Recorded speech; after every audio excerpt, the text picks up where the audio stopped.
আসসালামু আলাইকুম সবাইকে ফার্মাসিস্ট রবি পাবনা সিটি ইউটিউব চ্যানেলের পক্ষে জানাই আন্তরিক শুভেচ্ছা অভিনন্দন।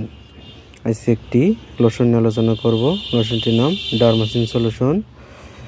লোশনটি মূলত যাদের ত্বকের উপরিভাগ ছত্রাকঘনিত বা হাত ও পায়ের আঙ্গুলের সংক্রমণের চিকিৎসায় ব্যবহার।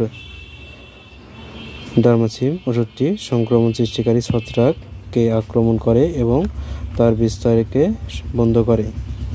ডারমাসিন লোশনটি ব্যবহার বিধি: প্রথমে কুসুম কুসুম গরম পানি দিয়ে হাত ও পায়ের সংক্রমণটি ধৌত করে নেবেন এবং ডারমাসিন লোশনটি ফোঁটায় ফোঁটায় আক্রান্ত স্থানে লাগিয়ে নিতে হবে।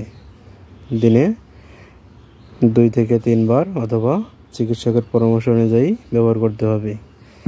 যাদের এই সমস্যা আছে তারা এই সলিউশনটি ব্যবহার করতে পারেন।